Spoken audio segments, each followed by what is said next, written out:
20th statement. And the reason why January 11th and then February 20th, and those of 2015? Those are both in 2015. And the reason why we're going to start with those two, Your Honor, we believe those two have the least amount of information that's, that the defense may argue. So I think that those are easier to get through. The January 28th and the February 21st interviews, both of 2015, may have some more redactions that defense counsel may want. And so we're open to hearing what, if anything, they want redacted. So we can either consent to some things or have some litigation about that. But we were going to start with what I believe to be the easier interviews, which would be January 11th and February 20th. And then we'll move to January 28th, February 21st, and then June 10th of 2015. Okay. All right, let me hear from any defense counsel about the state's plan to play the January 11th and February 20th interviews. So, good morning, Your Honor. Good morning, sir. So there's a couple things. Regarding just playing past interviews, it's going to be my stance on behalf of Mr. Stillwell and probably others that the foundation for prior inconsistent statements has not been laid in toto for the entire interviews to be played. Now, there may be specific snippets, but just to play the interview, we do not believe that the proper foundation has been laid. That being said, if the interviews are played, I understand what the state is saying, and Ms. Hilton communicated with me this morning, and I appreciate that. The first two interviews, and tell me what date those are. January 11th and February 20th? February 20th. Okay. All right. So those are interviews, and quite honestly, I've been focusing on the June 10th.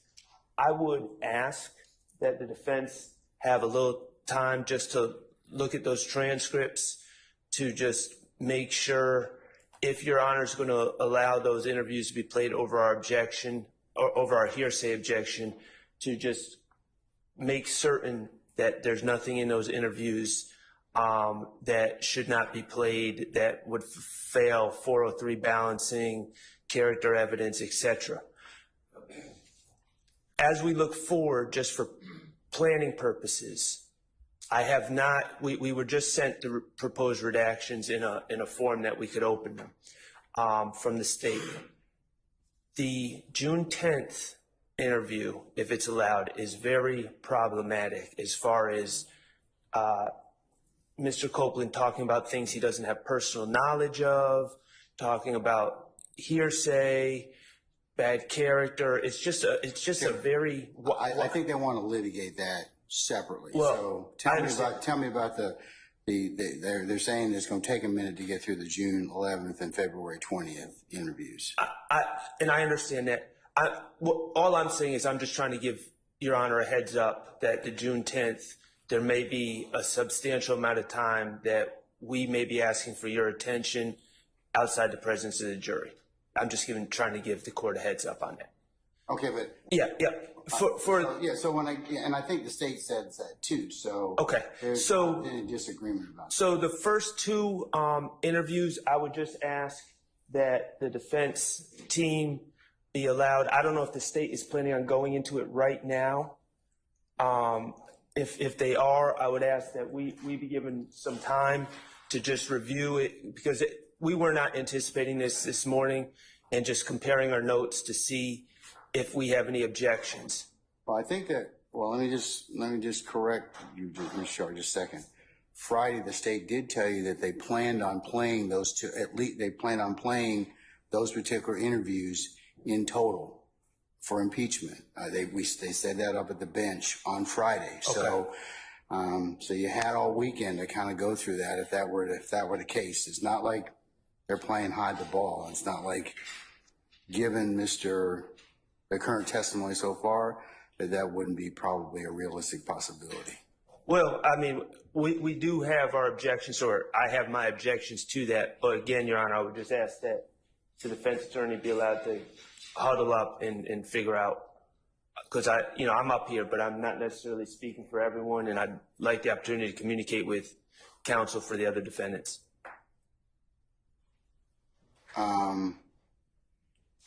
How long you had the January 11th interviews? You had them. When were they? Probably. I mean, it's not Judge. Just to be clear, it's not a matter that I haven't watched them. I've probably watched them 24 times. Okay. But it's just a matter of having the transcript pages where there's problematic issues. Okay. Unless you, and again, Your Honor, I haven't looked at what the state's redactions are. They sent something at 11 o'clock last night with proposed redactions. It wouldn't open, so they resent it this morning, probably, 20 minutes ago. So I haven't had a chance to look at their proposed redactions. And Your Honor, to be clear, the redactions are for the June 10th interview. See. The state believes that, again, for the January 11th and February 20th, we don't have any redactions for those two. But again, we're open to hear whatever. Let me ask you another question. Mr. Sharks indicated that he doesn't believe that the foundation has been laid for prior inconsistent statements. You want to address that? Yes, Your Honor. We're not asking to bring this in for prior inconsistent statements. We're asking to bring it in under 24-6-607 and 24-6-621, which is impeachment by contradiction, in which a witness may be impeached by contradiction in several ways, either close questioning, and I'm reading, Your Honor, from Carlson's on evidence, page 265, 8th edition, page 265.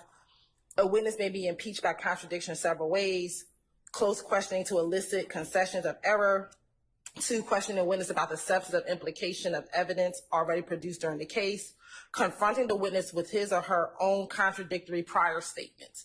And that's what I want to focus on, Your Honor.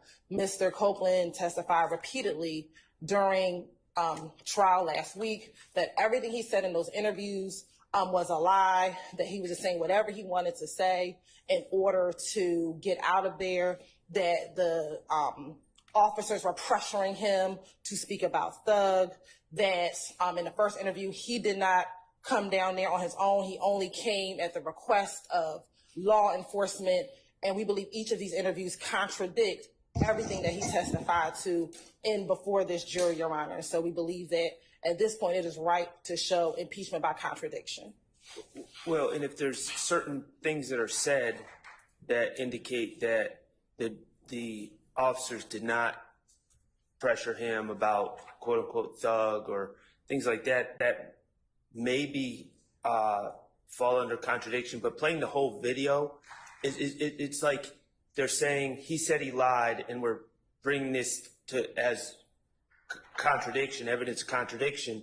But that would be assuming that he's telling the truth in that interview. It doesn't in and of itself facially contradict anything he's saying. He's just saying he lied. Ordinarily, you'd be right. It would be impeached as to specific things.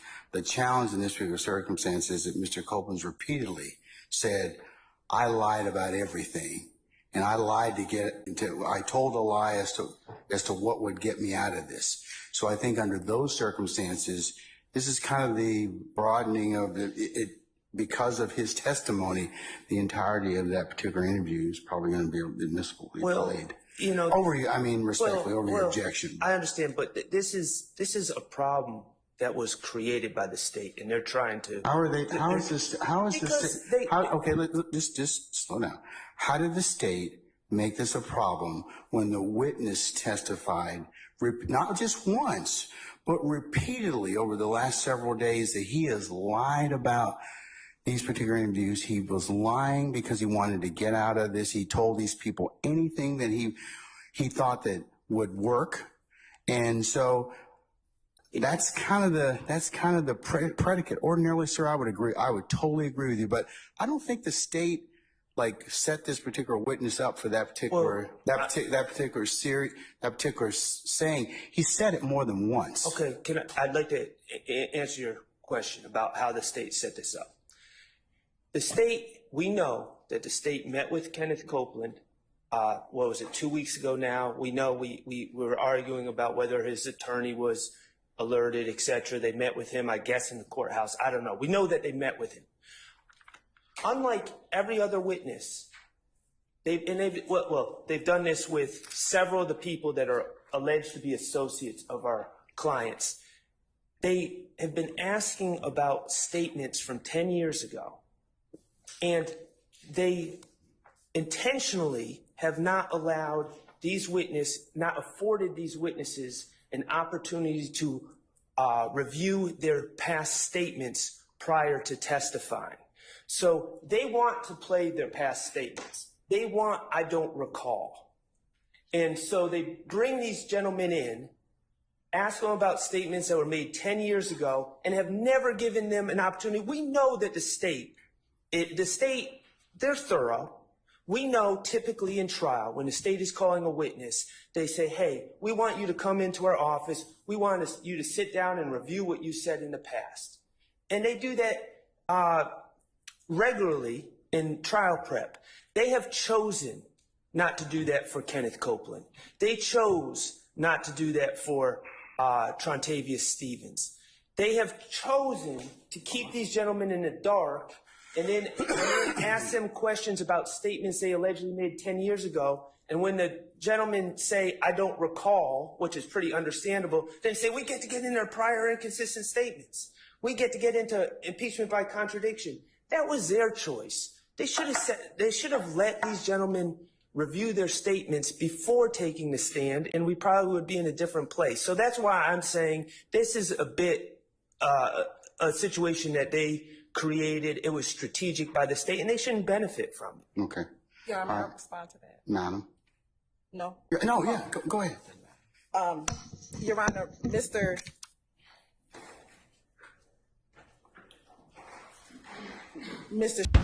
said is, everything I said was a lie. So at this point, Your Honor, it's not about, he's literally saying everything I said is a lie. I told them lies back in 2015 just to get out of trouble. And what we are saying now is we don't believe that to be true. The jury can make an assessment based on his trial testimony and what he said previously and determine by his body language, by how he testified, by how he spoke to law enforcement, about what was asked of him, how he responded, whether or not they believe that everything he said previously is contradicted by how he acted in court. And so again, Your Honor, Mr. Shar is focusing on prior inconsistent statements. Again, we're impeaching by contradiction, meaning what he said in court is distinguishable from what he said previously in 2015, one, outside of the presence of these individuals, and how he testified, which was that line of questioning that we asked of Mr. Copeland. Okay. Anybody else wish to be heard on this issue? Mr. Steele? You can come to the podium, sir, if you like. Maybe it'll be easier for you, but...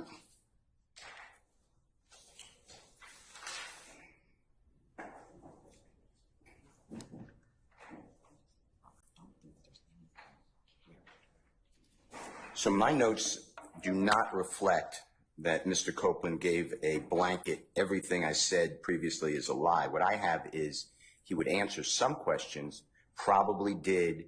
Other questions, yes, I remember that. And some questions, that was a lie. So we need to go, we have a duty not to just play prior statements that are not inconsistent and do not impeach current testimony. In addition, they're not saying it's impeachment. They're saying testimony by prior contradiction. Saying it's an impeachment way to do it, but it's not impeachment for some things. Other things, sure. He said, I said anything to get out of trouble, to get the police to stop investigating me, or words to that effect, and put them on someone else. Also, there are detectives. There is Detective Thorpe in the January 11th, early morning hours, 2015, video, audio, recording, and there are other officers. Those officers give statements as well. Now, some of the statements have to put in context, so the rule of completeness. However, other statements, the detectives are giving information that do not put anything in context. It's their opinion. So I do believe, I agree with everything and endorse everything Mr. Sharp said, but I do believe that the state needs to be more focused and not just say they're playing everything. And then, obviously, bring it to the court with any other issues that we have. If the state's position is what it is, and my position is the court needs to make findings on each line because they're not all inconsistent under 24-6-602 or anything on 24-6-613. All right, Chris.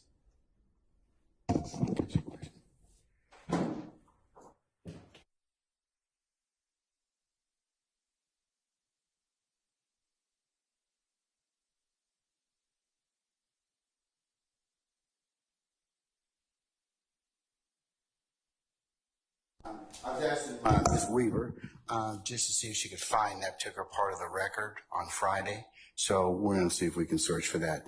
Anybody else wish to be heard on this issue? Okay. Chris, how long will it take you? 5 minutes? Okay, we're going to recess for 5 minutes, and I'll see if we can find that particular statement and see where we go from there, okay?